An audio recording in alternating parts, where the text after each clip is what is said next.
Welcome back to Unlocking the Paranormal, where fascination overcomes fear, one spooky deep dive at a time. I am your host, Carrie, and if this is your first time joining me, I do appreciate you checking out the show. This is actually the second installment of the Spooky Summer series, where summer adventure meets the supernatural and every getaway becomes a ghost story. You will be able to catch a new episode every Wednesday now throughout the end of August. Now, these stories will lead us into the official spooky season of the fall, which starts in September on my podcast. And that's when I get into stories a little bit deeper. I do deep dives into paranormal related topics, and I have quite the lineup for season 3. And honestly, I feel like this is going to be a really good spooky year, and I cannot wait for you all to hear each of these episodes. Now, last time on the Spooky Summer series, we explored a chilling tale of a haunted hotel in New Orleans and a very eerie and terrifying encounter in a cabin in Tahoe. And if I'm being honest, this is probably one of the most haunted cabins I have ever heard of. If you have not already listened to last week's episode, I definitely encourage you to check it out if you love haunted cabin stories. But today, the journey continues with even more unsettling stories from the places people visit to relax, escape, and make memories. So settle in for episode 2 of the Spooky Summer series. As we learned from the last episode, not every haunted travel experience happens in a crumbling castle or abandoned asylum. Sometimes it happens in the hotel room where you're trying to get a good night's sleep. One traveler recalled 2 experiences that have stayed with her for years. The first occurred while she was staying at a very old hotel in Florence, Italy, overlooking the river Arno.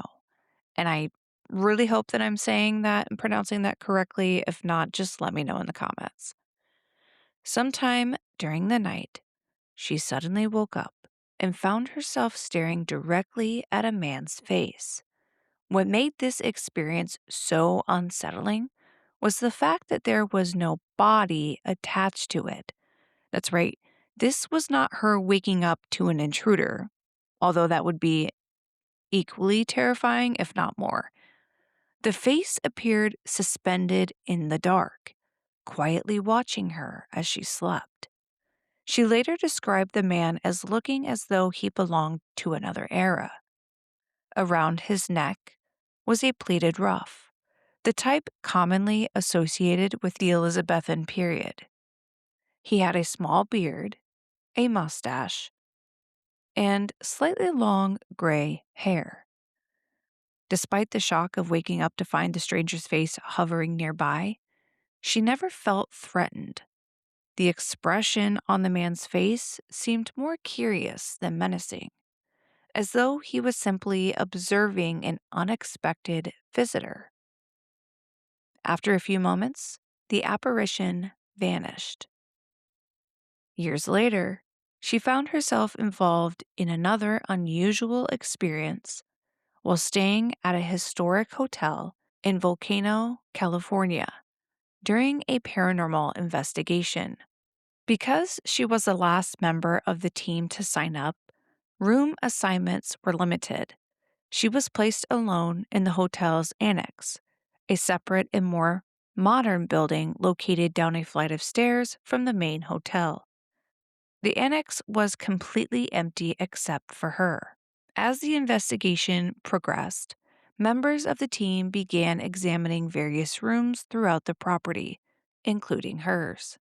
According to the witnesses, some of the electronic voice phenomenon, or EVPs, captured inside her room were among the strangest of the entire investigation and Quite honestly, the fact that they even captured an EVP to begin with is pretty great. The recordings allegedly contained voices making comments about her and even discussing kissing her. The activity was unsettling enough that by the end of the night, another woman on the investigation team offered her to let her stay in her room rather than return to the annex alone. She gratefully accepted. After spending hours in an otherwise empty building where investigators were recording bizarre voices, apparently directed towards her, the idea of sleeping alone felt far less appealing. Well, she never reported seeing a full apparition at the California hotel. The combination of the isolated location, the very bizarre EVP recordings, and the fact that she was the only person staying in that building made it one of the most memorable paranormal experiences of her travels. So basically, she encountered a super horny ghost. And I, for one, am glad that she chose not to stay in that room because who knows what would have happened to her later in the evening. You know very well that it wouldn't have been good, and she definitely would have encountered something more. Now, I do wonder, and I am, however, curious what would have happened if a male would have decided to stay in that room for the night? Would a guy have experienced the same things that she would have encountered if she would have stayed? Now, this next story was actually shared on Reddit's Our Paranormal. It was shared by user Spaghetti Queen 18. She writes the following. My father, mother, and I make frequent trips to the Smoky Mountains and stay in the cabin they have near Pigeon Forge. However, this particular trip still haunts me to this day. About 8 years ago, we stayed in a cabin that had an alarm system. It was already dark outside when we reached the cabin and got settled in. We set the alarm and thought we should watch a movie together. While we were watching the movie, the security system alarm went off. The alarm only was to go off if a door was opened. We checked the cabin top to bottom to find nothing out of the ordinary. The next morning, we called the company that rented the cabin to us to have them check out the alarm system.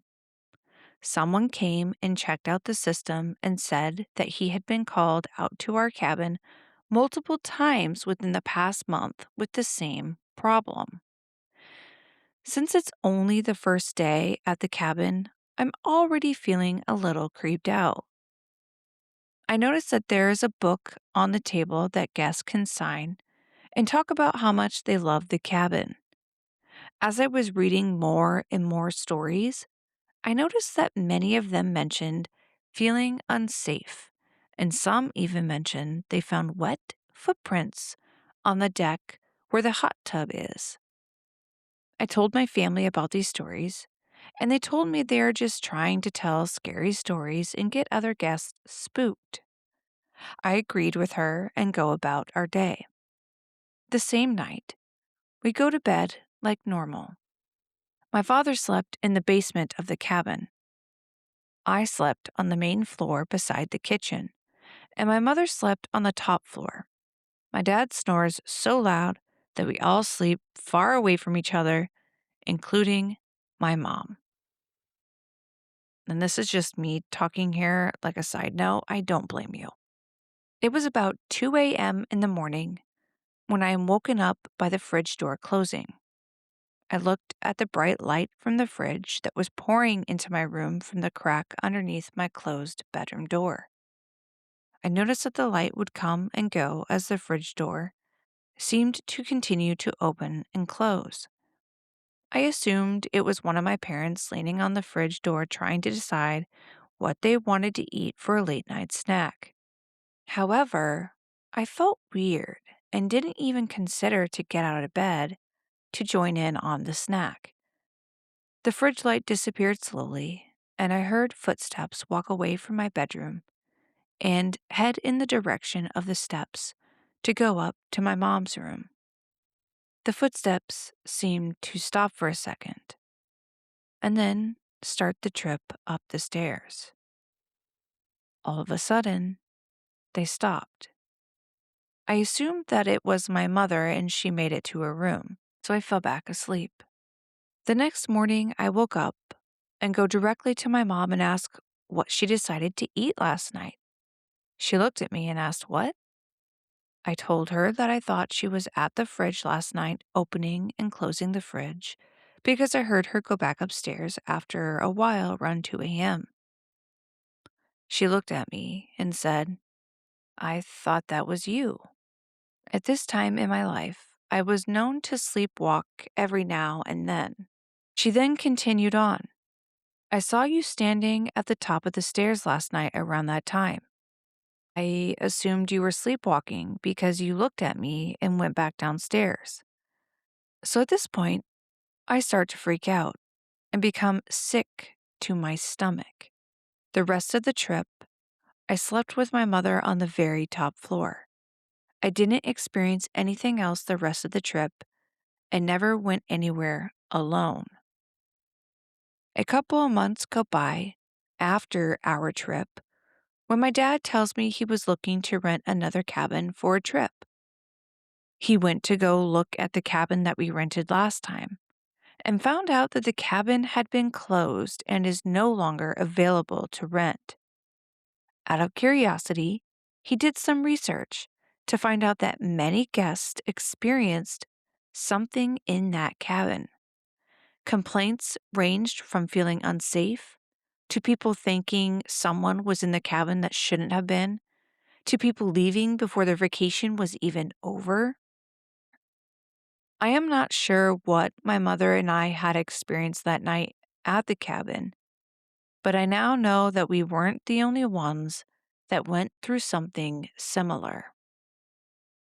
And that is it for the second story of today's episode. And I honestly absolutely love this story. For one, it has a very paranormal element to it. On the other hand, it's creepy because was there possibly someone hiding out in the cabin with them and they were just completely unaware of it? I really wish that they would have checked the fridge a little bit closely and tried to make note of any food missing.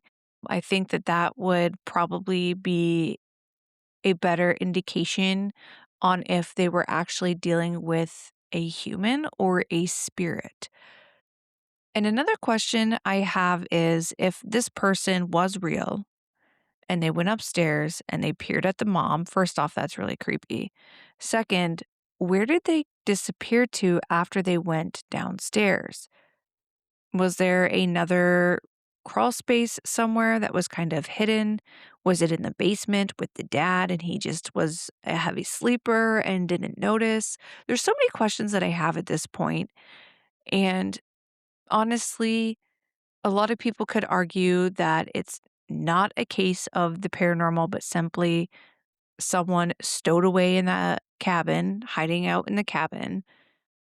But at the same time, if multiple people were experiencing this and experiencing the sensation or the feeling of being unsafe and that someone else was there, you would think that at some point, this person would have been caught red handed. They would have been caught in the act.